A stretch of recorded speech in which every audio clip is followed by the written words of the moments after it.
Eat Lux your way with the Lux Cravings boxes from Taco Bell.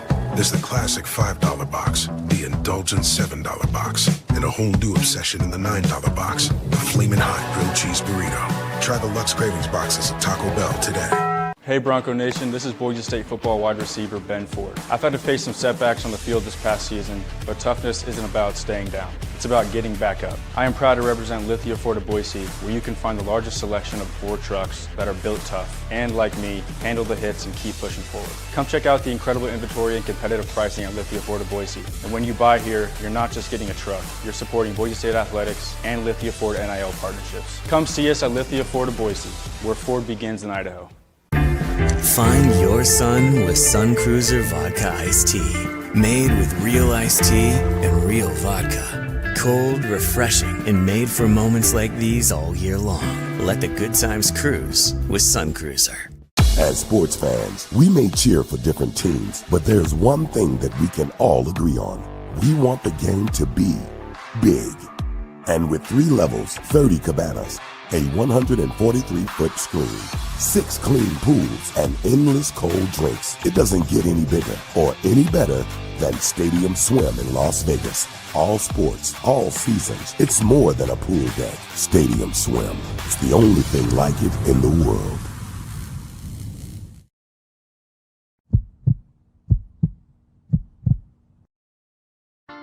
The final buzzer is sounded on another night of Mountain West basketball, and it's time to break down the action with Tom Moser on another night in the Mountain West, presented by Circus Sports. Headed to Las Vegas for the Mountain West tournament in March? Make sure to stay at Circa Las Vegas and watch all the action at Stadium Swim, where the sports are on 365 days a year. Another night in the Mountain West has interviews, analysis, opinions after the final Mountain West basketball game of the day wraps up.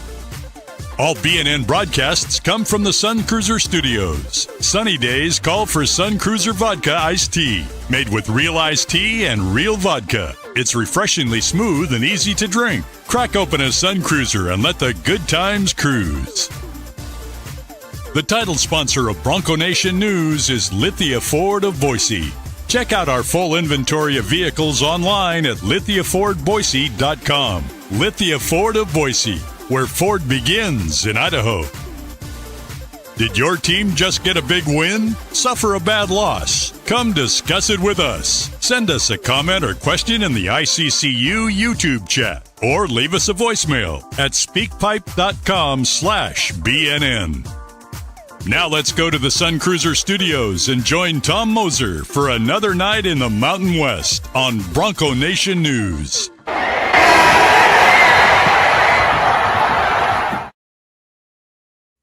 What's up, everybody? You are here in the Sun Cruiser Studio. Another night in the Mountain West, Saturday, February 21st. No games last night. More than made up for it tonight with a 6-pack. Let's face it, the afternoon games weren't much to pay attention to, and I actually didn't. But the night card more than made up for that. And a lot to talk about. Let's thank Sun Cruiser first. Got the handy old one right here. And I'll ask, as I always do, for you to subscribe if you have not done so already, down there at the bottom, at Mountain West BNN. There it is. So I'm your host, Tom Moser. What I'm going to do is I will wait on the game that just went final, because I'm sure that Nevada fans that were in attendance would like to get in front of the screen here live. So, and I've heard from some last time they had a home game that was last, and they came on late and missed it and all that stuff. So I'll wait and do that when I get second. Certainly a great game. So lots to talk about with that one. But again, plenty to talk about all throughout the night. But I will say, Ewok, I heard it too. The shout out there, another night in the Mountain West at the end. And it's funny, that's at least, and maybe it's the same guy, I don't even know, that said it last time, but I recorded it last time that he said it. It was during a Colorado State game because I had it on my phone, and I remember Jorgensen in the clip, and I have to see who it was against, but I think it was an FS1 game, and this was too. So it may be the same announcer. I don't know that he's watching the show, but like we said, it's just another night, and he was just specifically referring to the game he did, but I mean the whole night card here it would apply to, right? And so let's big picture view here, not a super night for the conference in terms of NCAA bids at large style, right? New Mexico did rally and save their bacon, but the Aztecs and the Aggies both go down. They also play on Wednesday, so one of them is going to go down again there. And, if neither one of them wins a conference, if whoever wins the conference tournament, if it's one of them, they don't care because they're in. They don't care about anybody else. But whoever loses there, it's another loss. So, our chances of a 3-bid Mountain West at this point are probably like 1% to 2%, maybe 3% at most. And it's trending, or it's not trending towards 1 because there's always the avenue of somebody knocking off Utah State. But I'll tell you what, if the Aggies lose, look, it's not a bad loss tonight, right? It's going to go down as a quad 1 loss.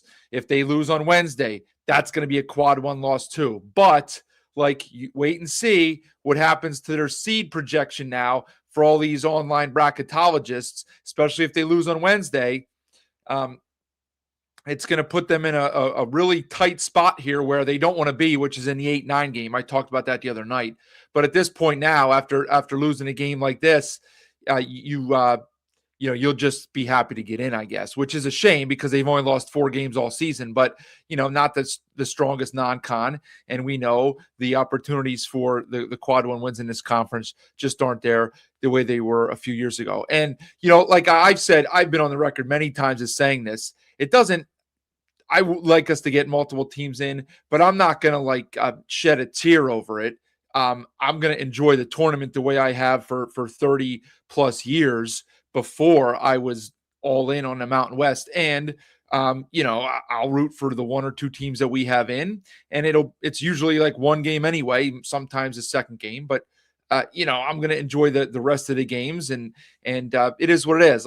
Not that I don't care about the NCAA tournament games when our teams get in, but I love the conference action, right? The teams going against each other that are like institutions or like programs, mostly anyway. And that's the stuff that I like watching. Of course, I want to see them succeed in the NCAA tournament, but I think I just get more frustrated and let down by and large over the last handful of years. But topic for another day. Let's get to the games. And as I said, I'll hit that Utah State Nevada game after I backtrack a little bit because I want to give Nevada fans who I'm sure are rightfully excited tonight, give them a few minutes to pile in here and not miss anything. So Wyoming, let's start with this one.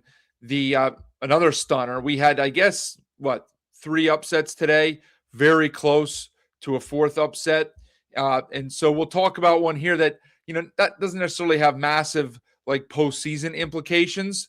For seeding it did in the conference tournament, because with the results here, had these 2 games flipped the other way, had Nevada lost and Grand Canyon won, that would have put the Lopes in a really, really good spot for the 4 seed and the Wolfpack in a really ugly spot to try and capture that first round bye. So as it is, the results are flipped. They're now tied, and Nevada has a tiebreaker. They don't have to play again. So if they finish tied, Nevada will get that bye. And Grand Canyon will have to play 4 games in 4 days to get in. So, I mean, look, very disappointing effort here by the Lopes.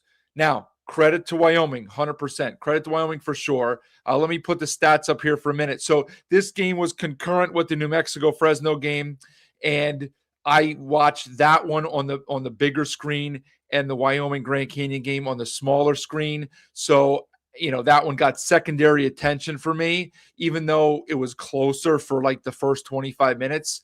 Once the Lobos fell behind like they did, I felt like I needed to kind of focus on that to see what the heck was going on.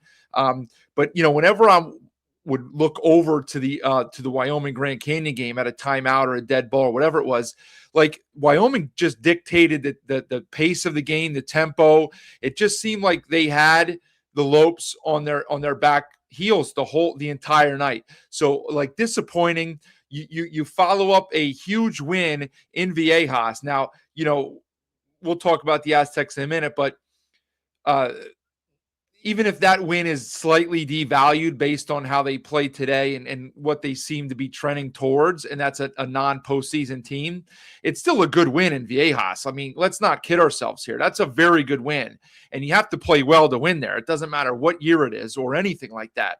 So for you to follow that up with a home loss to Wyoming, and it's funny. I talked about this the other night. I talked about this on a show or a pod or several places over the last few days. This team before today was 10-5 in the conference, and they were 3-0 against the top two teams. Now, arguably, San Diego State is now like 2A and 2B with New Mexico. So, they're not clearly top two. But before tonight, San Diego State and Utah State, the Lopes were 3-0 against those two teams, yet they were 10-5. So they were 7-5 against the rest of the conference. I mean, how on earth does that happen? I don't, and now that's another loss. So, I mean, I get it. Like the teams in the middle to the bottom middle in that like 6 through 10 range are better largely than they've been like last year. I wouldn't say 2 years ago because we got 6 teams 2 years ago. So obviously our 6th team was tournament worthy, but mostly the teams that are in the 6th slot are not in this conference or any non-power 4. And so our teams in the 6 through 10 spot aren't tournament quality teams, but they're not easy to beat either. And that was evidence again tonight because Wyoming looked really good. Grand Canyon did not. Let me throw these up here on the screen for a minute. Let me really dig into them and see. I will say that it's a shot-making game, right? Both teams shoot 40% actually, which is kind of ironic. But 7 for 20 for the Lopes from 3, 8 for 30 from Wyoming. I mean, that's wild. 30 of their 60 shots were threes. I do think there's something too, as much as I hate to say it, because it's not a purist's way of playing offense and watching a game or having a system for your offense. But we know long shots produce long rebounds. And we saw it with Wyoming here. We saw it maybe with Nevada a little bit. You fire up from deep and you got a pretty good chance if you crash a little bit of tapping it out, grabbing an offensive rebound, having it carry them out deep and the other teams out of it. So, maybe there's a method to the madness here for some of these teams that just fire and fire and fire, because it's a lot easier to get offensive rebounds on long threes than it is when you miss in the paint, the way that Utah State did, for example, in the first 5 minutes of the game tonight, right? So a rebounding edge for Wyoming, credit there. The Lopes turned over 15 times. Wyoming only turns it over 10. So the bench points 34-2. 34-2. And that's with several guys still out for Sundance and his crew. So that really speaks to a poor effort by Grand Canyon. Good job by Wyoming, but poor by Grand Canyon. Now, I know the stats will say that Williams had 29. I call it like an A-Rod 29, okay? A-Rod was always good for hitting like a home run in the bottom of the 7th when the Yanks were down like 5-1, right? Now, I mean, did he hit some in his career that mattered and were important? Of course he did. He hit 600 some, whatever it was, right? But he was very good at hitting meaningless home runs, okay? Williams had 29 tonight, 7 boards, and only 1 turnover in 34 minutes. I'm not saying he played poorly, right?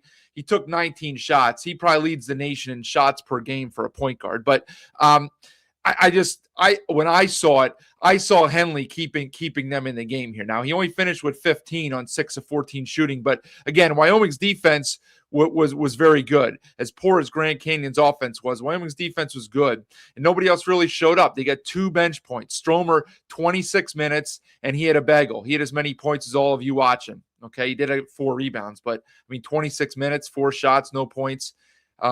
Breidenbach 15 minutes. He scored their only 2 bench points. They miss Caleb Shaw, and they just don't have enough players without them. Now, still shouldn't be an excuse to lose at home. You're a 10-point favorite in the game. So, I mean, Walker, 13, Meyer, 11. Sadi had one of his better games because he made a few shots. He 15 minutes off the bench, he scored 13 points and had 4 boards.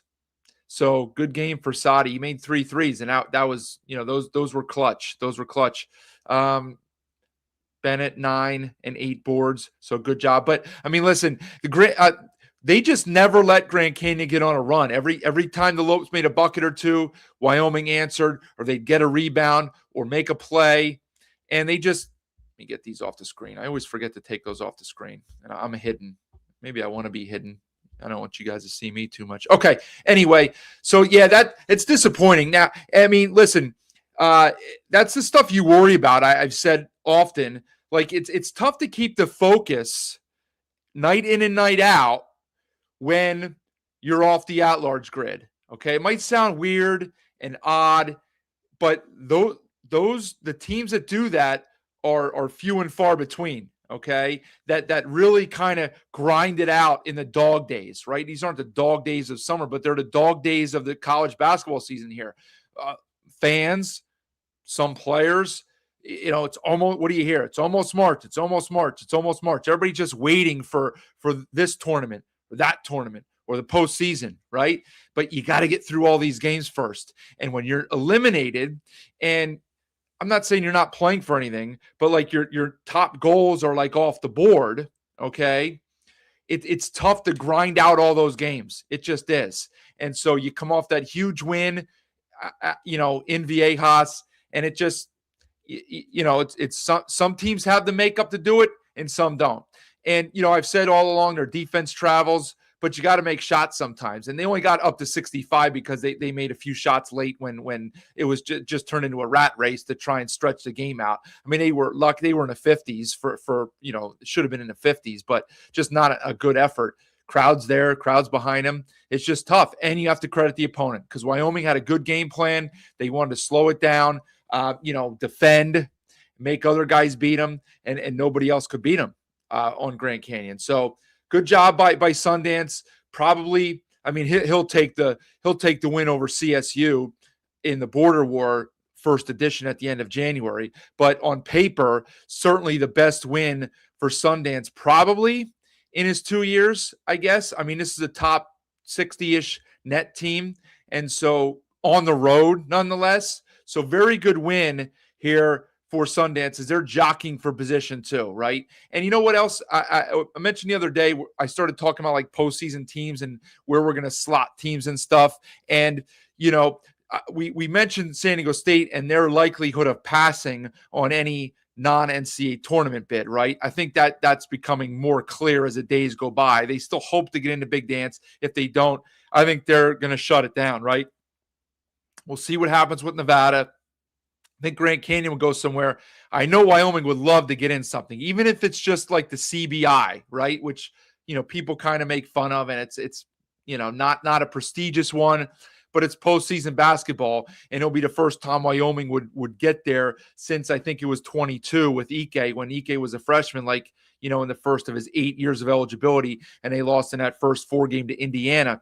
And so I would think they would accept a bid into something like the CBI if they can't get in to the Crown. I think it would be a stretch for them to leapfrog several teams and get into the NIT. But I think this would help them too. And they don't exactly have like the most difficult closing stretch here. They do go to Boise on Tuesday. Won't be easy to win up there. Broncos showed well today, and I think they have Nevada. Not sure where that one is, but I think the other two then are against like the bottom couple teams. So like they could win a couple more games, and maybe they in the 8-9 or 7-10, maybe they can grab that win too, have a pretty decent record to where they can get into a postseason tournament. I think that'll be good for Sundance in the program. So we'll see.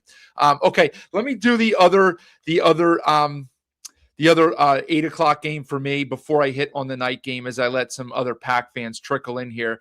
And that is the game in Fresno. And so I missed the first 2 minutes because the game ran late that was on before it. I guess it was the San Diego State game, or yeah, it was. So it ran late, and it was 9-0 before I was following the play-by-play, and Olin used the timeout at 9-0. And so, look, the other team makes a couple shots. It's fine. You have a turnover in there, a missed shot is what it is. But after that, it got worse, right? Like when you whack a timeout like that early on to kind of say to your guys, all right, now, they're ready to play. We're kind of not. So now it's time to start playing. And when that doesn't really work, and then it gets to like 21-5, like it was, and then it got to like 34-16 or something, or I think they got down by 22. And then it's like, okay, it's not our night. So it just, their defense was horrible in the first 15 or 16 minutes. It just wasn't. They're getting beat off the dribble. And as a result, now Fresno made a lot of shots. All right. So give Fresno credit for making shots, but they're getting open looks because the Lobos weren't guarding anybody off the dribble. And as a result, look, Collins is very crafty. He's good with the ball. He can find guys when you need that, when help needs to come in, kick the ball, rotate it. Guys get open looks, and they're making shots. And so it was pretty poor the first 15 or 16 minutes. But what good teams do is they win the last few minutes of the half. They did that. Going to the half only down 12 should have felt like a win after being down 17-20 for much of like the last 10 minutes.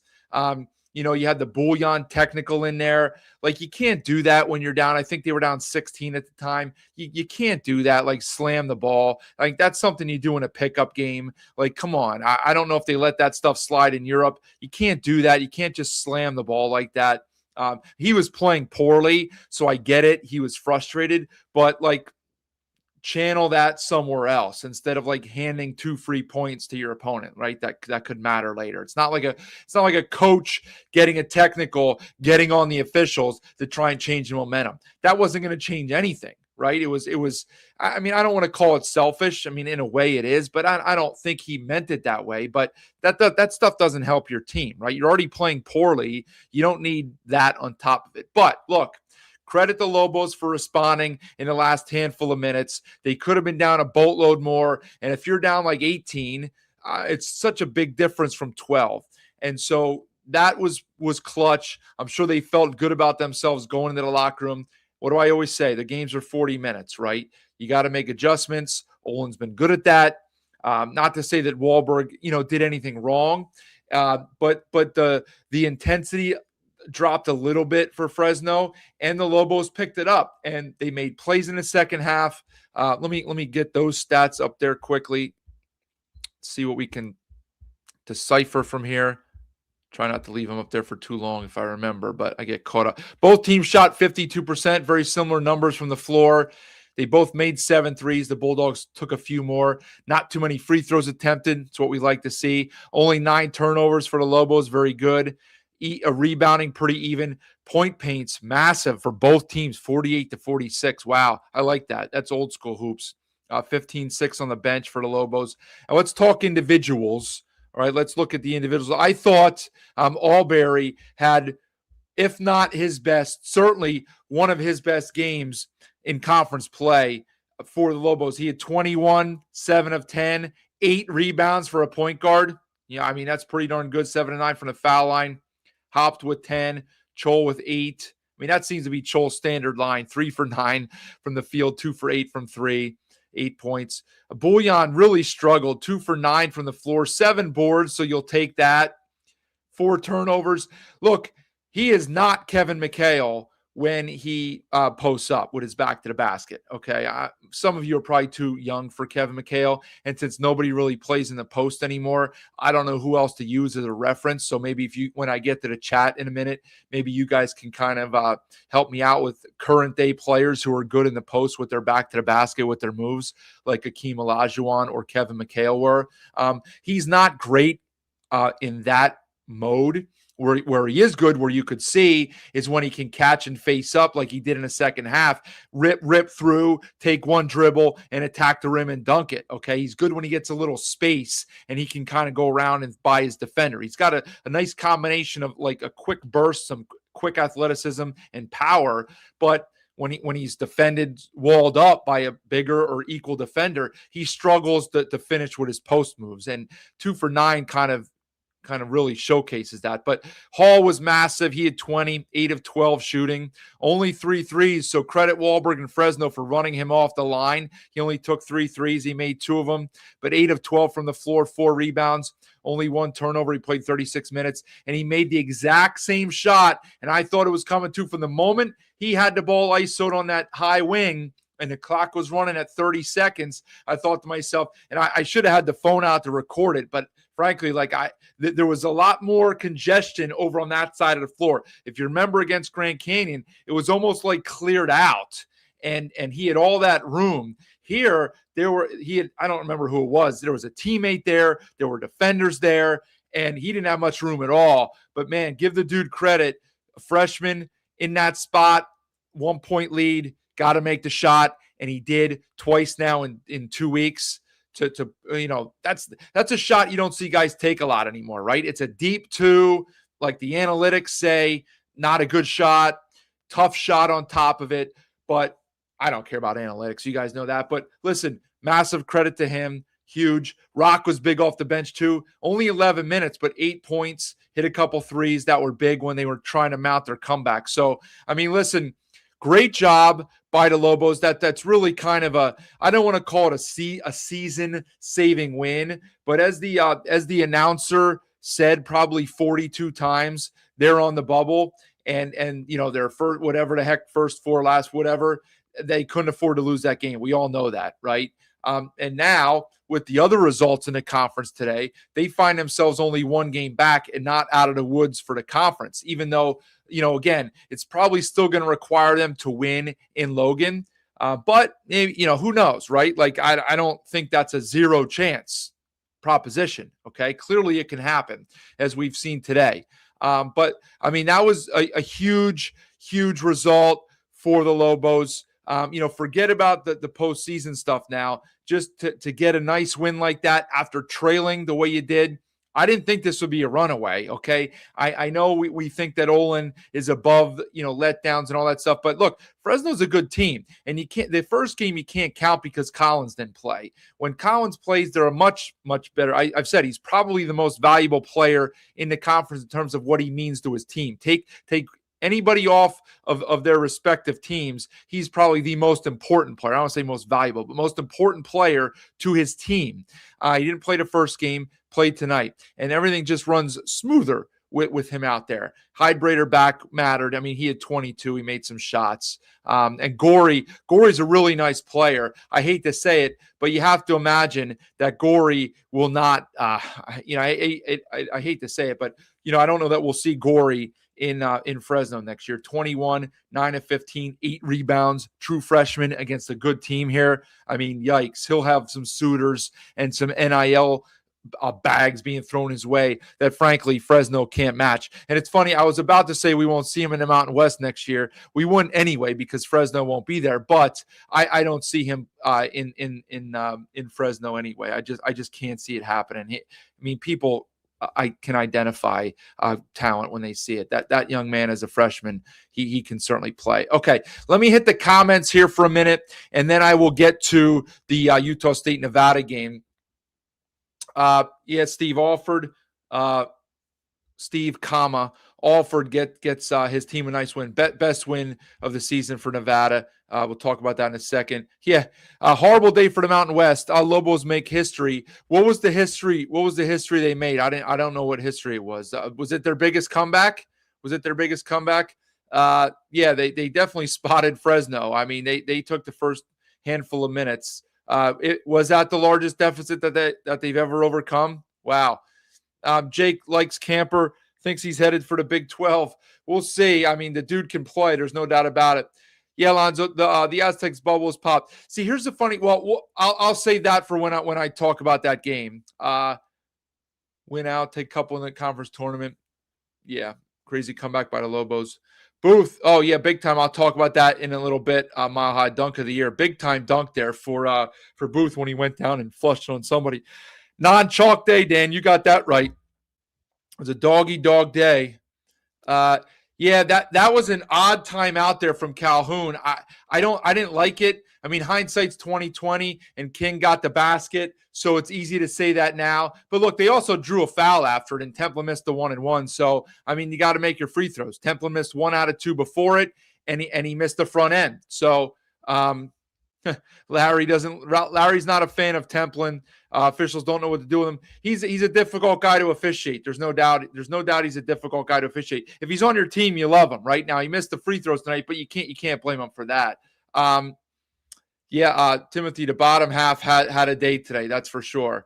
We were just missing Tim Miles and San Jose, but I'll talk about that in a little bit. Aztecs I don't even know if inconsistent is the word. Well, offensively, yeah. Overall, inconsistent. Offensively, I think they're just bad. And yeah, Bird is just, poor. Right? He ended up in double figures. Jordan, good question. I probably answered it. I think one more, and then they're probably sweating now. One more, and they're really going to be feeling it, because then it's like you probably have to make the conference championship game. Can Nevada run the table, Mike?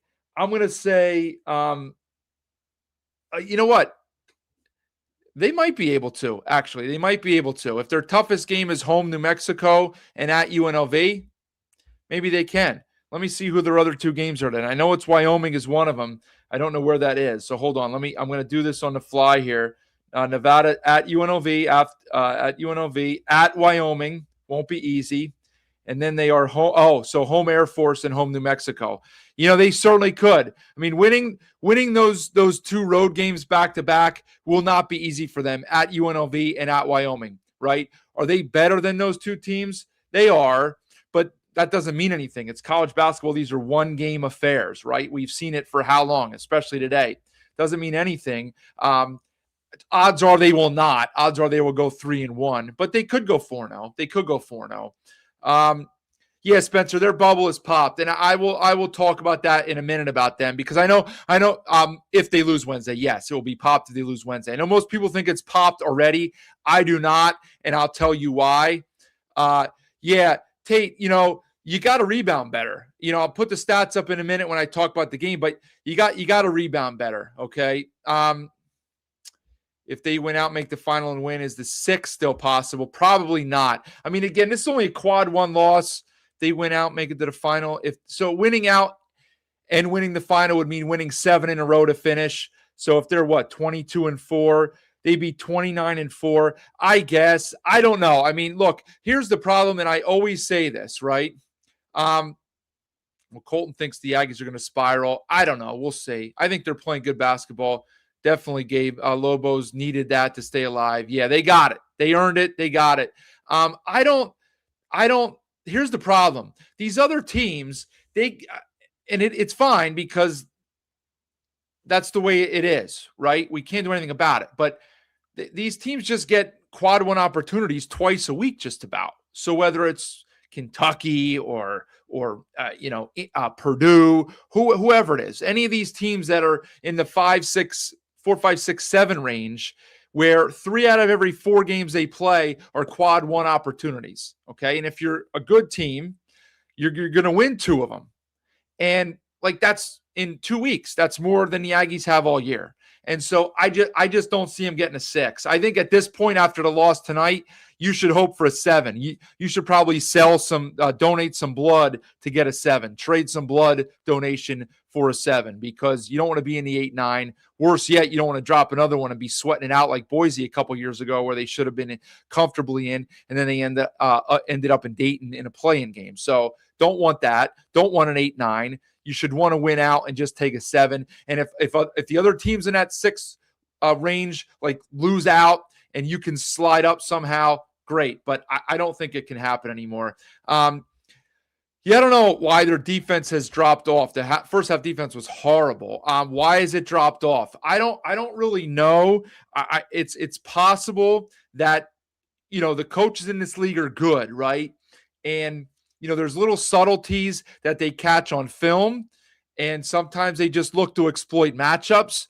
Coaches attack it differently. They want to run some sets to force your opponent to switch, and then you get a mismatch. Sometimes you just feel like guy A or guy B doesn't guard well on the ball. Sometimes you see on film that guy C doesn't help well.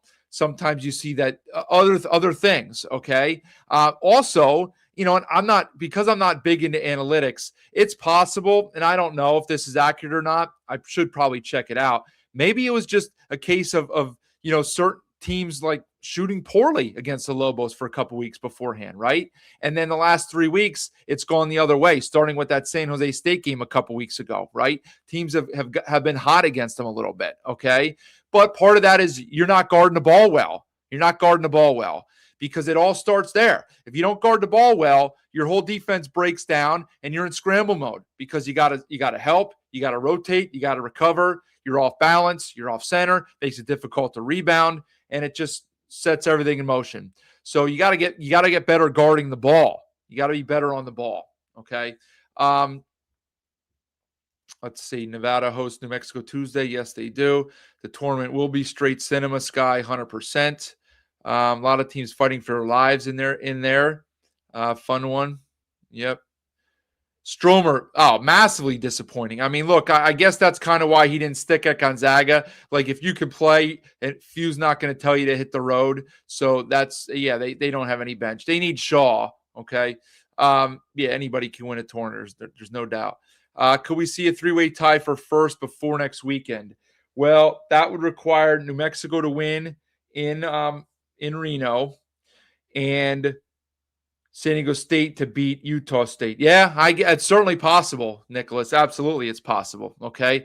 Actually, it's probably going to be the favored outcome, those two games. After the results today, I would anticipate Nevada being favored over New Mexico and the Aztecs favored over the Aggies. Doesn't mean much. We saw plenty of upsets today. So who knows? Okay. Yeah, Larry, we've said that plenty of times. The Aztecs are too cool for school.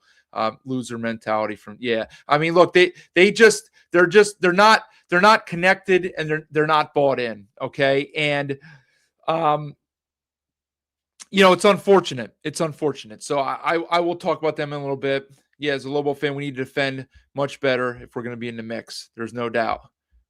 Delaware is all right. We're about to get a foot of snow tomorrow for the second time in a month. We haven't had a bad snowstorm in years, in a few years, and now we're going to get a foot of snow tomorrow. I used to live in Newark. Very cool. That's where I am, kind of. Yeah. So we're going to get buried with snow tomorrow. So I'm not thrilled about it. I broke my shovel last time I had to shovel, and so I taped it with duct tape and a hot glue gun. We'll see how that holds up in the freezing cold. But anyway, Bouillon struggled to control his frustration 2 for 9. Yeah, and they were all layups. So I mean, it's difficult. It's not as easy as it looks or as you want it to be to finish in traffic, but you still shouldn't go 2 for 9. I agree with that. Okay. Yeah, no one plays with. I didn't think so, Spencer. That's why I couldn't think of anybody outside of Mikhail and Olajuwon, because nobody plays with their back to the basket anymore. And I don't watch the NBA, so I don't know. But I just assume that nobody does. Yes, is Mikhail here? Okay.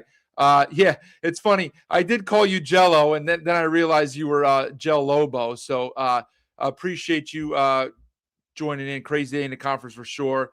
Yeah. I agree with that. Help their title hopes, hurt their at-large hopes. Definitely. Lobos hung tough, found a way.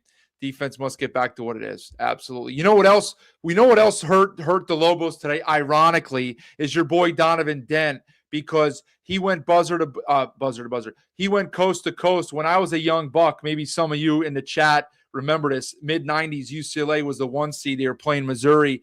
Missouri was either the 8 or the 9. It was a second round. It was a 1-8 or 1-9 game on a Sunday afternoon, and Missouri was up 1, and Tyus Edney took the ball, very similar to what Dent did today, and went coast to coast and laid it in at the buzzer to beat Missouri, and then UCLA went on to win a national title that year. Now, Lobo fans saw this from Dent a couple years ago when he did it like 3 times. He did it against New Mexico State. He did it against Colorado State. He did it against somebody else, and I can't remember who it was. Maybe one of you guys can help me out. But he did it like 3 times in 6 weeks And you probably wish he didn't do it tonight because that one really would have crippled UCLA. But now that's a quad 1A win. I mean, not just quad 1. That's like quad 1A. Like Illinois is a top 5 team in the country and UCLA beats them. So they go from on the bubble to having like one of the better wins in the country all season. I know it was at home, but Illinois is like really good. So like that you love Dent, but that really kind of hurt the Lobos as well, as ironic as it is. Next week is going to be huge for the conference. Aztecs and Aggies play. Lobos play Nevada. Lobos play Aztecs in Albuquerque on Saturday too. I know. I mean, it's a lot of backloaded stuff here, which is good. 6 says Wild Saturday in the conference.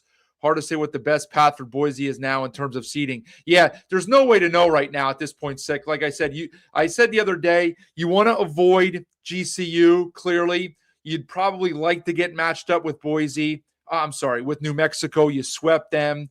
You don't want to play Grand Canyon. Beyond that, we'll see, right? You split with Nevada. You didn't play the Aztecs twice yet. You lost twice to the Aggies, and neither were particularly close. But I don't think you would play them. I don't know that you'll drop to the 8-9 game, but you may. And that's assuming Utah State's even the 1. I don't even know if they will be. Looking at the Aztec schedule, could they lose out? I mean, they do play UNLV at home. I think they get that one. But, I mean, they'll win a game or two unless they completely have mailed it in. Yeah, that's true. Fair point, Sick. Like we talk about needing to win games in a conference tournament for your resume. I don't know that matters either. You're right. I guess the only thing it does is like avoid a bad loss. Like if you're Utah State, you can't lose that quarterfinal game then, right? No matter who it's against, even if it's a decent team like Boise or CSU or whoever. You can't lose that game, okay? Awesome night in Lawler. Yeah, I'm going to talk about that now. Fist fight down to the wire. Nevada climbs back into relevancy. Barely fair. Are the Utah State fans blaming the refs? I hate to see that. I mean, that's kind of nonsense. I mean, obviously they called a lot of fouls in the second half, and a few more were on Utah State. But again, you were on the foul line with a chance to tie the game twice, and you missed free throws both times. So I don't. And look, I'll get to it when I talk about the game. DA's experience showed tonight. Yeah, he was tough. He was nails tonight. And Hall has ice in his veins, 100%. Yeah, Albury was a dude tonight for sure. Larry, you don't think they have much of an at-large chance? Yeah, they have to win. They definitely have to win both of those games. There's no doubt about it. I mean, no doubt about it. Okay, you have to win those games. But if they do, I think they have a chance. Yeah, not a ton of dominant big men, says Lonzo. Lonzo can do it all. Okay. Yeah, Dan, as a Boise fan, you hate that you're not in the top discussion as an observer after the end of the season stretch will be fun. I agree with that. I wish, we had more teams in the mix too. Can Nevada steal a bid and win the Mountain West? I mean, I wouldn't have thought so before today. I don't like their offense consistently. I view them like Grand Canyon, and they'll throw a clunker in the way the Lobos did tonight. But, I mean, who's to say, right? They got a guy who can get hot in Camper. If Nevada runs a table, can they get the 3 seed? They definitely can, but they would need help. They would need they can't get the tiebreaker over the Aztecs because they swept them. So what they would need to do is get the tiebreaker over New Mexico, which would mean they would have to beat New Mexico. They'd have to win out, finish with 6 losses, and hope New Mexico loses this one and then to up in Logan, and that would give them 6 losses as well. So it's possible. It's possible. I think after like the midweek, when we get to next weekend, I will start like looking at scenarios when we got about 3 games left. Yeah, it's interesting, Derek, that teams let a guy take it down under 5 seconds. I was having a conversation with a couple people about this on different forums after it was, I don't even remember what game it was, but I'm always in favor, and nobody wants to do this, and maybe there's a reason for it. Maybe it would get beat up, and I would look foolish. But man, you don't have to, but I would throw like a 2-2-1, like 3/4 court press out there, right? And so that way you can pinch the gap and you don't let the guy dribble through you, right? And he has to look up and find a guy. And when and if teams do it, like you don't see teams do zone presses a lot at this level because the guards anymore are too good. They're too big. They're too strong. They're too tall to see over the press. It doesn't work much unless you're a big power team against a small team in non-conference play, right? Very seldom does pressing work over the course of the game. But if you ever see teams throw like zone presses out in the first half, what is the purpose of it? Would you like to get a turnover? 100%. The purpose of it is to bleed clock, kill some clock, make them take time to get across the half court stripe. And then by the time they get set into their offense, the shot clock's almost half over. There's like 17 seconds left, right? Well, if you do that with 5 seconds left, you can't do that. You can't take your time because you got to get a shot off. So if you run a 2-2-1 or a 1-2, whatever you might want to throw at them, and you have multiple guys that can kind of pinch a gap so that Dent can't dribble around somebody, he has to give it up. Then you're forcing like somebody to catch and take a shot that they don't want to take. They're not expecting to take. They're not used to taking. And could it be possibly open? Maybe, but you have three other defenders out there to rotate. They can't make 3 passes, right? It's not like a half court set when everybody rotates. There's not enough time. So that's just me. I'm sure. Look, these guys again. I just throw stuff out here that I think. I'm sure these guys know what they're doing, and maybe they have an answer for it that's better than the one that I just gave you.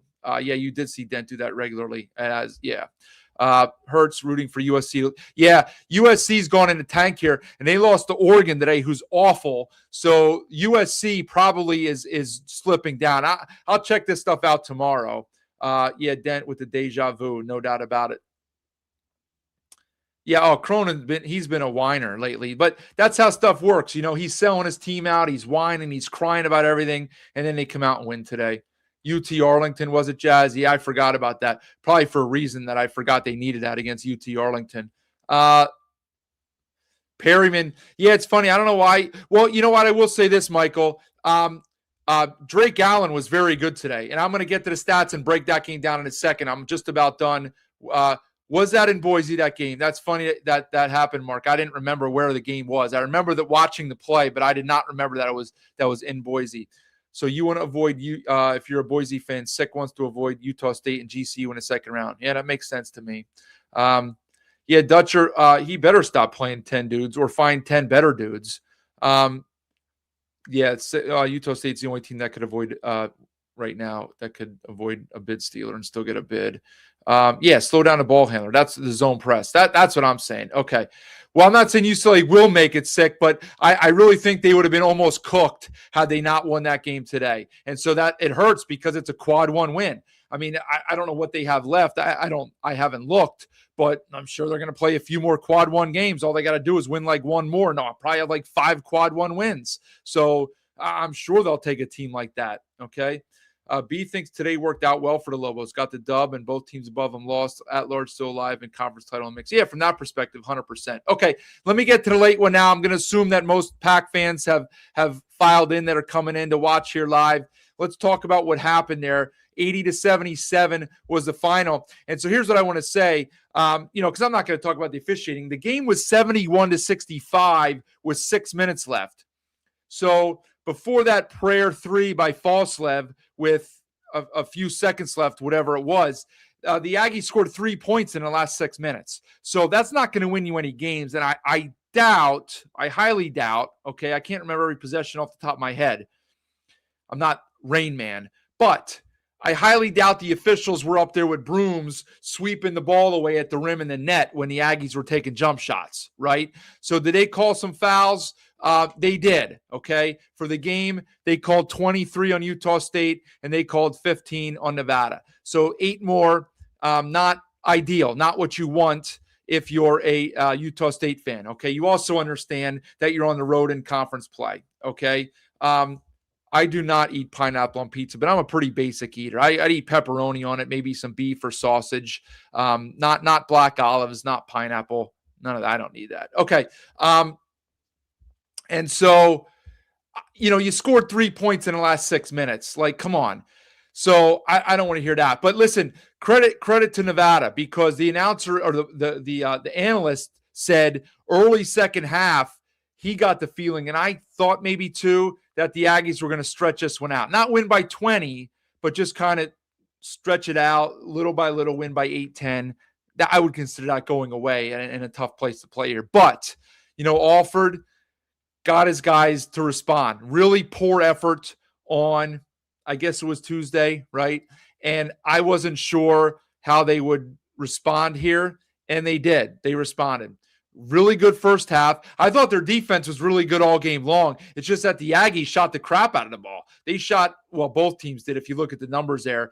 Utah State shoots 15 for 34 from three. Nevada shoots 10 of 19 from three. That's wild. 53% for Nevada, 44% for Utah State. Now, I question why Utah State's taking 34 of their 62 shots from three. That's too many for me. Now, again, look, I mean, they shot 44% on them. Higher percentage than they shot on two. And maybe it's because they couldn't make a shot in the paint to start the game off. El-Amin missed a few layups. Templin missed, whoever. They missed a bunch of layups in tight. Keller did, okay? Keller got in foul trouble. He only played 4 minutes. Wow, it must have been just to start the first half and start the second half. That's wild. Collins 9 on 3 for 11, 3 for 8 shooting threes. So he's tailed off, and he didn't supplement it with anything else tonight, really. So that didn't help. Allen was really good, 17, 6 of 13. He took the most shots. He does take a wild shot once in a while, but he hit 5 out of 8 from 3. I mean, you would take that every game and twice on Sunday from Allen. 4 assists, no turnovers in 34 minutes. So, pretty clean game from Drake Allen. Only 10 turnovers as a team for Utah State, 15 for Nevada. Rebounding 40-30. So you want to point to something as an Aggie fan, aside from the officials, point to the rebounding, 40-30. Okay. Offensive rebounds were equal. All right. 40-30 on the board. So second chance points, but they were even, I guess. Bench points advantage to Utah State because Colby King played well, 16 and 6 rebounds. So nice game for Colby King. Templin had 11. He fouled out, 3 boards. Did a lot of his damage from the foul line, which is ironic because he missed the big ones, as I said, down a stretch. Gary Clark, 5 boards, 4 points, 25 minutes. Could have used a little more out of him. El-Amin, 25 minutes, a bagel, 0 for 4. You need a little bit out of him. And so, that's kind of what happens. Camper had 20, 4 boards, made 4 out of 5 from 3. Wow. 5 for 11 from the floor. Price with 10 and 12. I mean, he's just a beast inside. Comer had 12 and 7 assists. Okay. I mean, Comer leaves me wanting more. Like he can make a play here and there. I'm wishing he was a little bit better. Armo trading was okay. 16 minutes, 7 points, 4 boards. And then Lowry had 11. He's been relegated to the bench here. Weems had 9. I think Weems and Lowry are the same guy. I still get them confused, but that's me. Anyway, I had taken those off already. So, Spencer, what are my thoughts on that flagrant? I assume you want you're talking about the trip on Robinson. Yeah, see, I don't know what the distinction is there, right? What the rule says it has to be for a flagrant 2. Like, clearly it was that in the old days before they created all these newfound rules, that's what would be considered an intentional foul, right? Like it was semi-dirty, it was off the ball, it's an intentional foul, right? So I don't think it looked completely horrible. Now, he knew what he was doing. When they showed the replay, he knew what he was doing, right? Like he tangled him up and knew that he was going to go down. But he didn't do the old Grayson Allen or the guy this year from Michigan State, the Fears, like just completely like, and to some of you, there may be no difference, and that's fine. Okay. But he didn't it's not like the guy was running down the floor and it's like some prank you would see on a YouTube video where he like sticks his leg out and all of a sudden he kind of like trips and whatever, right? Like they were tangled up and he didn't release and let the guy go. So, or Falslev, not the guy, it was Falslev. So you don't like to see it. He got tagged for 2 in the ball. I think that was that was enough punishment. I mean, I get, why you want more, but I don't think it should have been more. That's just me. And I don't know why. I think, Derek, the reason is that Drake Allen was very good, and maybe he just doesn't want to play. If you play both of those guys at the same time, who are you taking off the floor? Because you need Falsliv on the floor, and Colby King was on fire today, and you're not going to take a lot of minutes away from Collins. The reason why Perryman gets a lot of minutes sometimes is because Calhoun gets pissed at Drake Allen a lot. Like, sometimes he gets wonky out there, but he was on point today, and so you couldn't take him off the floor. So that's kind of the reason why Perryman didn't get more minutes. Nevada assistant in the postgame mentioned they made adjustments in the second half to slow down Allen since he had the hot hand. Yeah, I mean, look, Noodles and Alfred have coached, 5,000 games between them, maybe even more. But yeah, they know they can look at the stat sheet at halftime and see that maybe this guy's not on or this guy's on, and how are we going to slow him down? And yeah, I don't know the split and the breakdown for when Allen did his damage. I thought he played well all night, but they certainly paid more attention to him in the second half, and maybe especially in the last handful of minutes.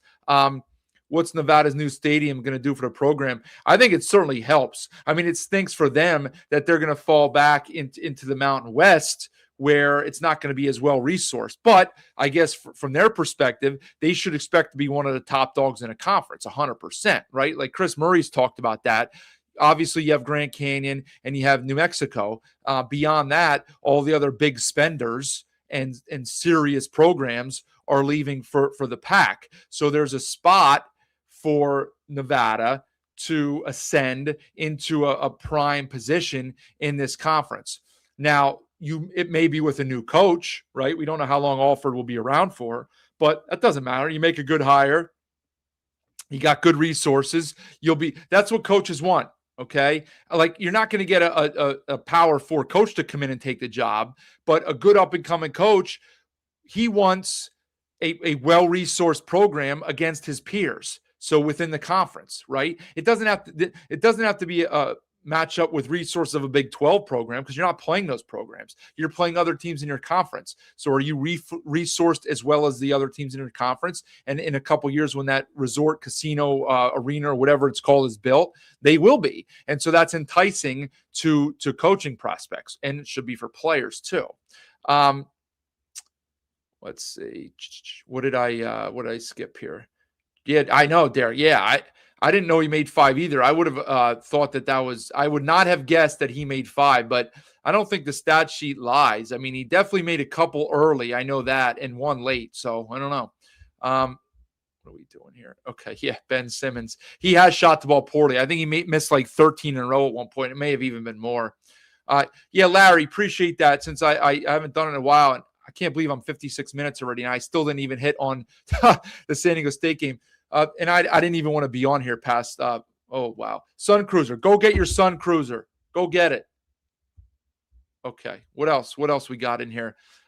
Drake went nuclear beginning of the second half, cooled off after the first 7 minutes. Yeah, that makes sense. Okay. That's when, it looked like the Aggies were going to stretch it out. But, I mean, listen, credit, you got to give Nevada credit, okay? Because I could have seen them after that really poor effort on Tuesday, buckling when things went south. They played a good first half. And as I said, I kind of cut myself off at the knees here when I mentioned this earlier. I thought their defense was good in the first half. And maybe again, when you see teams shooting that many threes, you have to attribute it oftentimes to the defense. And Utah State shooting that many threes is a result of Nevada playing good defense, as weird as that seems. Okay. And so I thought they played good D. Utah State made a ton of threes early, and that's why I said it was a well-played first half. Now, of course, the officials wanted to get in the way in the second half and blow a lot of whistles and with fouls, and things tightened up a bit where that's concerned. But, like, Nevada's defense was good. You give up, what did they give up for the game? 77. So it's like, that's not super defense. But, I mean, I don't know. I thought they played pretty well. 1.1 points per possession for the Aggies. I mean, they have obviously guys that can score the ball. I thought it was good defense. That's funny. Lonzo wants me to skip the Aztecs. I absolutely cannot do that. I will skip the first game of the day. UNLV 190, 166. So there's my comment on that. Also, we'll mention the fact that Joe Scott was officially relieved yesterday of his duties. That should come as a surprise to zero people in here. And it is, look, it has zero to do with their performance-based. It's not a performance-based decision, results-based decision, right? It has everything to do with the mistreatment of the cadets. Now, maybe this was a way for them to get out of him. What they said makes sense. They needed a new voice. And I think we can all agree with that. They need a new voice. Now, who is that voice? Nobody knows. Who wants to be that voice? Nobody knows. If they can move into the Patriot League, they'd get other takers or offers, but that would require an awful lot of travel. And I don't know if that would work. Probably, certainly not for this coming season. So not sure how that's going to work, but didn't work out this run for Joe Scott, which is a shame. He had the Falcons in the NCAA tournament 2 decades ago in the early 2000s. Certainly did not work out here. UNLV up, almost 50 in the second half. Gibbs Lawhorn had 21, but he had 3 fouls in the first half. I think he had like 2 points and 3 fouls at halftime. I didn't watch it. Looked at the box score. How do you have 3 fouls in the first half against Air Force? I mean, come on. But anyway, so that's that. Okay, a couple more. Utah State, as long as they stay in the field, might be better off with his loss if you get a 10. Yeah, I mean, yeah, then you're playing. It's like trying to hit an inside straight in poker, though, Derek. Like you're getting awful like finicky there because you don't want to play that game. You'd rather get in. Perfect world, you get a 7 or a 10, but you just want to get in. Does Alford retire, move on? I've said for 2 years now, McD, that I would not be surprised that anything that happens with Alford. Now his buyout's pretty. What's the word I'm looking for here? It's not small. Okay. I was searching for the perfect word. It's not small. So I don't think they're going to get rid of him. And I don't know that he wants to leave that money on the table. And maybe he sees next year as an easier avenue to the NCAA tournament. I don't know. Especially it would be if Olin moves on, right? I don't know that he will this year. But I don't know. I do know that I don't think he likes the way that the sport is set up right now. Okay. He's an old school guy. He doesn't want to deal with all this nonsense, pros coming from Europe and guys coming from the NBA, and you got to pay these guys NIL. He talked about, in so many words, he talked about that in the offseason this year, talking about last year's batch and how they didn't get along because of NIL. He doesn't want to deal with all that. Guys come, he wanted to go into living rooms and recruit kids to be in his program for 4 years, and it doesn't happen anymore, right? He couldn't keep Davidson, who was a legacy kid at that university. So I think he's over it, but I don't know if his over it is now. So it wouldn't stun me if he leaves, but I think he'll be back next year. So I don't know. Alford's on year 7 of 10. When he was hired, he wanted a long contract to finish his career. Yeah. I mean, can he make it? Can he last for 3 more years in this climate that he doesn't like? I don't know. You'd be surprised if Olin doesn't see an offer he can't refuse. Well, look, that offer, like I said before, could be Cronin heading over to Cincinnati. I've heard a couple people now, reputable college basketball talking heads, make subtle references to that over the last week or so. And I had said it too on one of the shows. Just the way he's acting, it just gives off like vibes of like planting seeds, right? And so we'll see. Yeah, he did. He had Darian Williams. There's no doubt. Yeah, I mean, look, I've heard that. I said that to myself because I think he's a Midwest guy at heart. I know he's getting paid a lot more at UCLA, but Cincy. Well, yeah, Calhoun would definitely be great at Cincy, and that it's likely. Although I will say, Cincinnati's doing Cincinnati things here. They won at Kansas today, probably much to BJ's chagrin. And, that guy, Wes Miller, probably trying to save his job, although I think ultimately they'll get rid of him anyway.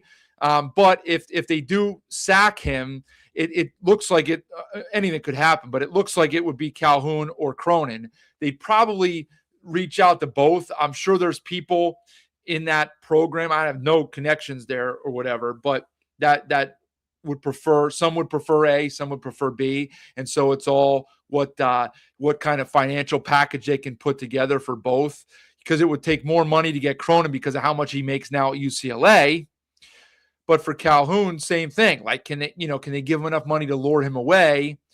As we've heard Calhoun talk about the revenue sharing with the new administration at Utah State, and if he can get this promise and this promise, maybe it's a place that can keep him. I don't know. So we'll see. We'll see. And Olin does seem like a good fit there at UCLA. So we'll see if we'll see. Yeah, he was coveted because he did good whether it was NC Greensboro or wherever he was. It just hasn't worked out. Like, he's like Archie Miller. Archie Miller was highly thought of, no relation, when he took the Indiana job, and he crapped out there too. And now he's kind of crapped out at Rhode Island. So it's not easy, when you get to the highest of highest levels here. Not everybody. It's tough, man. It's tough. It's very tough. All right. So look, to put a wrap on this one. This is college basketball, right? And I would say it's tough to win on the road, if you're Utah State. It's just tough to win good games against good teams. Nevada's a good team. They hadn't gotten over the hump yet, but they did tonight. They played well for 40 minutes. Utah State, they couldn't get a bucket in the last 6 minutes. They probably need to make one more shot in there, and that's it. They couldn't do it. Credit Nevada.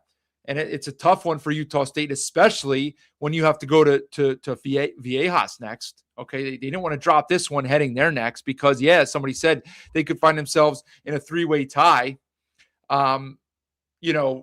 before they know it, headed into next weekend. So Cronin's buyout is $22 million. Well, fortunately for UCLA, they make $1 billion a year in TV revenue from the Big Ten contract, Big Ten media deal. But that's a heavy buyout. I get it. But I don't know. We'll see.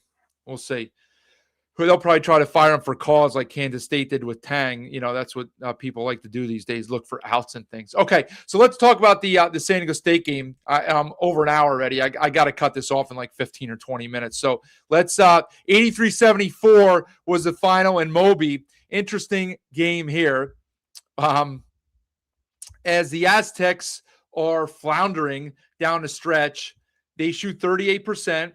They shoot 36% from three. They make a lot of free throws. Both teams shot a lot of free throws because the second half was a foul fest, just like the one here in Lawler was. Low turnovers. Rebounds are even. So, let's look at the individuals quickly. Booth and Butler combined for 47. Probably Booth's best game, one of Butler's best games. Booth was like a machine here. He'd one of the dunks of the year. Just went up and hammered it on somebody. And then he went up and tried to hammer it on somebody else later and missed it. But he shot 8 for 12, 2 for 5. Rex Steiner made 5 threes. Jevin didn't score the ball well today, but he had 7 rebounds and 7 assists in 35 minutes and only 2 turnovers. You'll take that. Jorgensen, 8 boards. So a lot of production from a lot of guys here up and down the lineup. Booth and Butler combined for 47. You're going to win a lot of games. So credit CSU in this game. They've won 5 in a row now, okay? It's not going to do much for anything other than their seeding, right, for the conference tournament, unless they want to play in the NIT. Certainly could. Ali, first-year coach, would probably love to play in a NIT or the Crown, okay? They won 5 in a row. They're 5-0 in February. The first 4 were not exactly against like hammers of the conference. This one was. I know it was at home, but it's still a good win against a team that beat you up by 20 a few weeks ago. So they're 5-0. Great win. They're trending better, trying to probably get up to that 6th seed or somewhere else, right? And see if they can make another magical run in the conference tournament. I still do think they need Pasquarelli back, but we'll see. That they've looked good in 2 games without him, so you can't dispute that. But for me, this game was more about the Aztecs, right? I don't know. I didn't see if anybody. I know Alonzo. Rex Steiner was cooking. Yes, Steve wants to see Alford end his career at Indiana. Yeah, I don't think they're interested, Steve. Like, they've hired a couple coaches now while Alford's been at Nevada, and they really haven't even come sniffing. Like last year, when they got rid of Woodson and they hired this DeVries guy, like DeVries is a solid coach, right? But he isn't like going to Final Fours or anything. He's good, but I don't think he's great. And they could have easily come sniffing for Alford, but there were a lot of names floated around, and I don't think he was ever near the cut. So I don't know if he wasn't interested. They weren't. Well, they certainly didn't seem to be, okay, unless he said, I'm not coming. And I don't know that that's the case. But anyway, I don't know if they do seedings. Like, it would depend who else would turn down bids, Mike. Like, that thing turned into a fiasco last year. It's kind of like bowl games anymore. Teams don't want to go into that. And so I don't know if who would play in it. Teams that because a lot of the teams that would get the top seeds are teams that get snubbed in their mind for the NCAA tournament, and then they get pissed and they don't want to play, right? So who knows? Who knows what seed Nevada could get? Good win for the Rams. Not feeling great about Boise having to play Moby. Yeah, that last game of the regular season won't be a picnic for the Broncos going down there.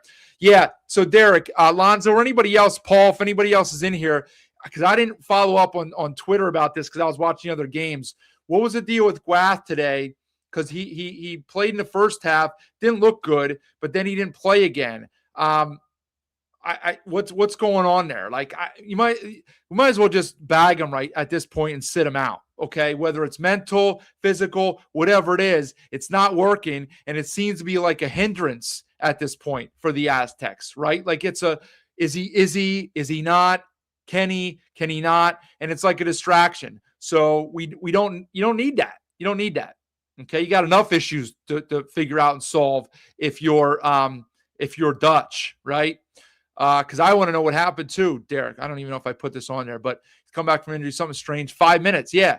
I mean, he had one shift, didn't play well. I didn't notice him limping or anything, but I don't know. Yeah, and well, Davis got benched because I don't think he played well. Yeah, he was pretty poor. I thought he was poor. Sky will not be doing football. I don't have the bandwidth for that. You know, I can talk some football stuff. I can't talk the X and O football stuff that I could, like I do with hoops here. Like, my extent of coaching football is like with a buddy of mine coaching like peewees, like 12-year-olds, like a long time ago, just for fun, a little bit. And, you know, I know stuff, but I don't know the ins and outs of all that stuff. But yeah, the NIL is pretty much dead anyway. Yeah, he just needs to sit. Last 2 games, he looks tired. He looked so good last Saturday against Nevada, and now since then it's been, you know, just completely backwards. What's more shocking, the Aztecs not playing D or Bird with 5 turnovers and fouling out. Yeah, you know, even I don't think it was it Dick Al and Walls today? Maybe it was Dick Al. He actually, like, I was surprised.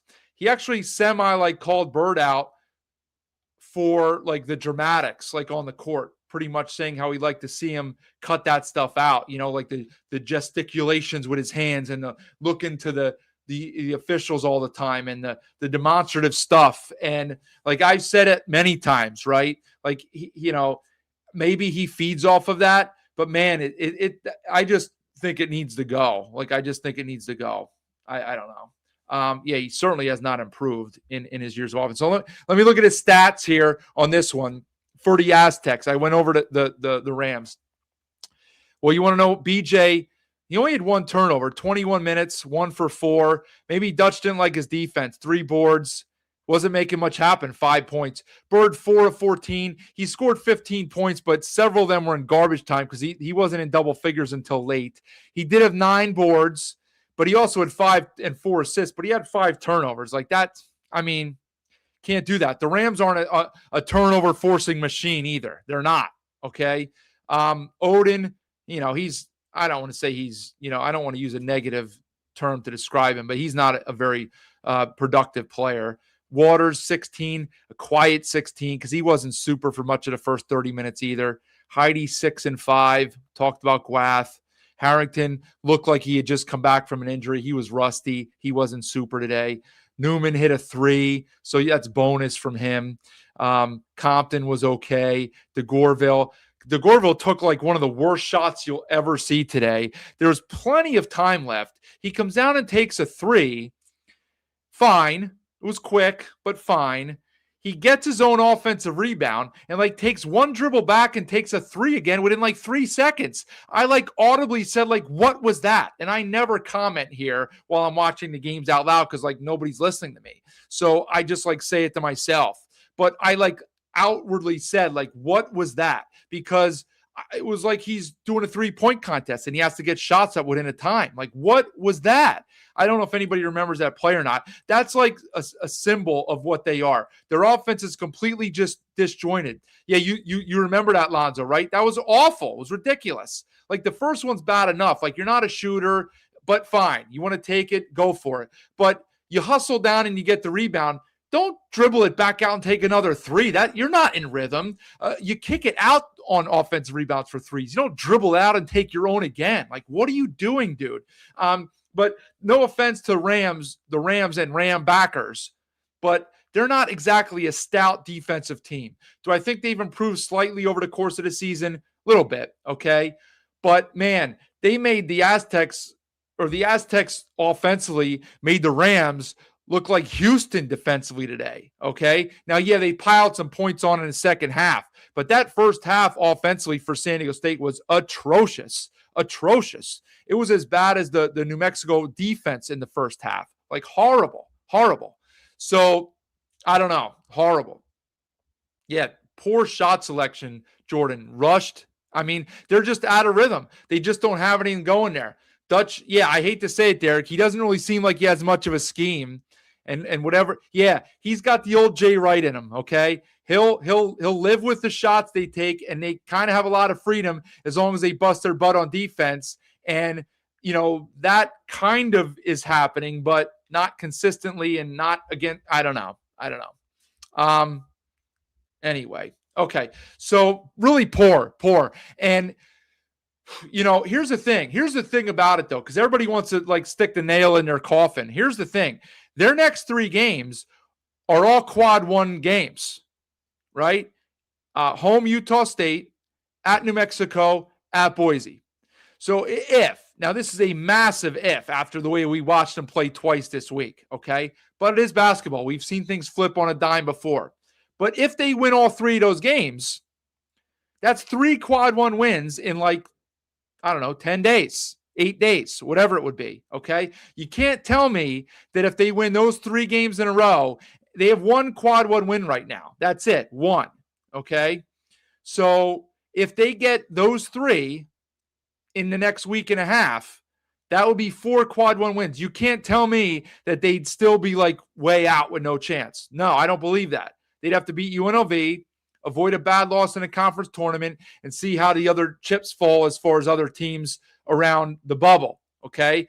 But if you get 3 quad 1, we've said it quite often here now, me, BJ, the rest of you, that the opportunities for these big wins in a conference they're not as plentiful as they used to be or as we want them to be. Well, they're going to have 3 in a row. And, 3 weeks ago, it might have been, well, let's just get 2 of them. Well, that's not good enough anymore. You need to get all 3. But, they have the opportunity to. Now, the way they played, I don't think they can do it for sure. Okay. Now, on top of the fact that they're quad 1 wins because the teams are playing are good teams or they're on the road.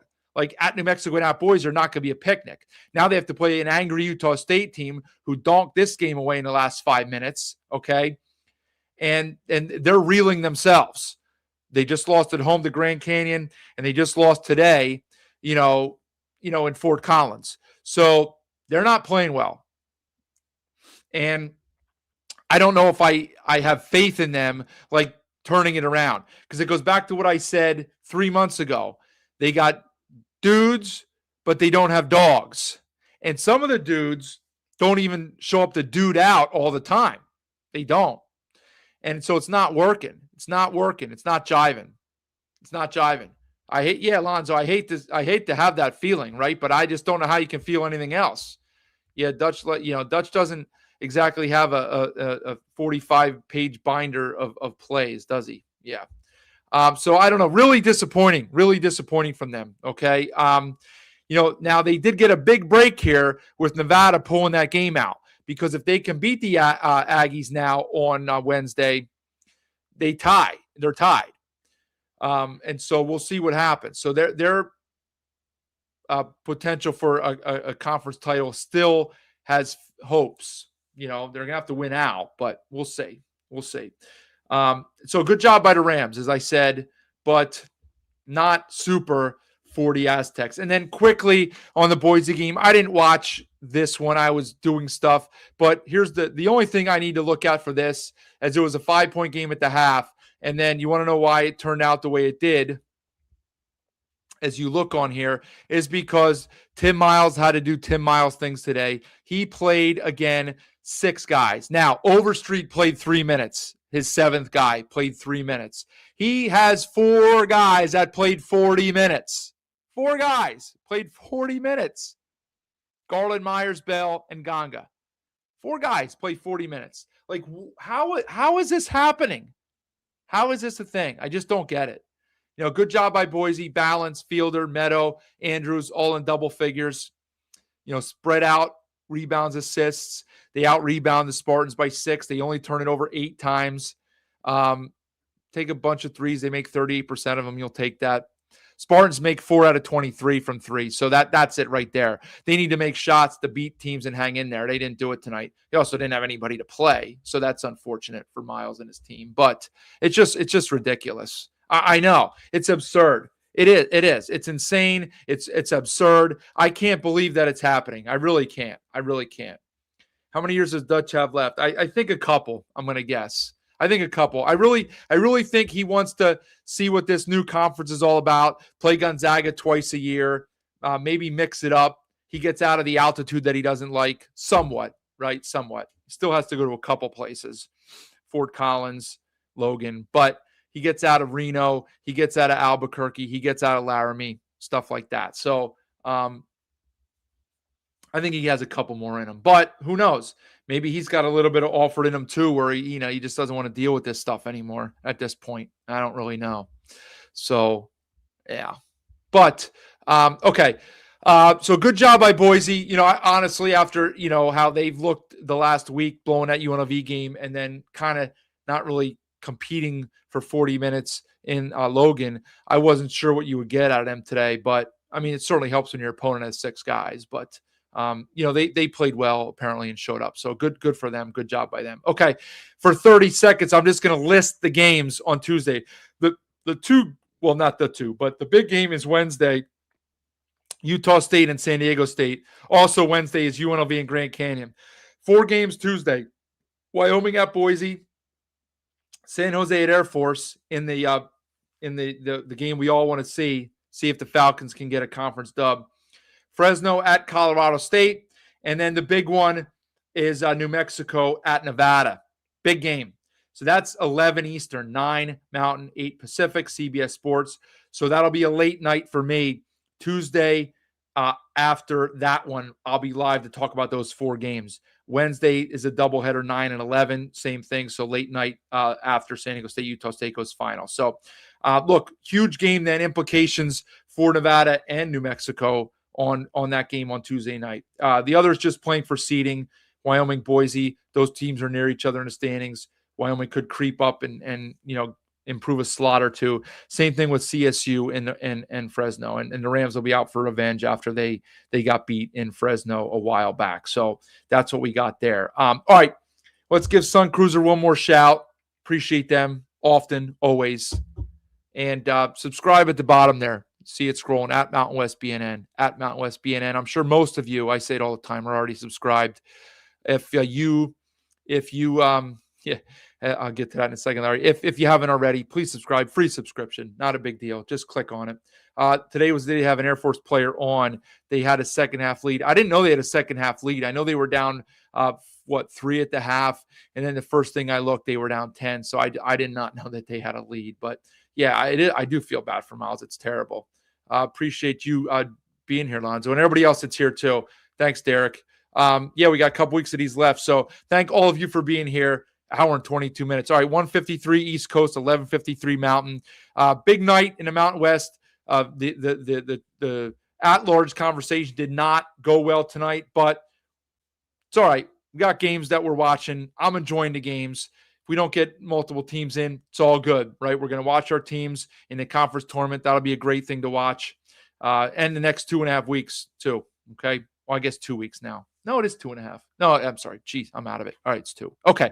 On that note, You got it, Green Day. Appreciate you. Appreciate everybody being here. Enjoy the rest of your night and your weekend, and come back Tuesday for another night in the Mountain West. See you then.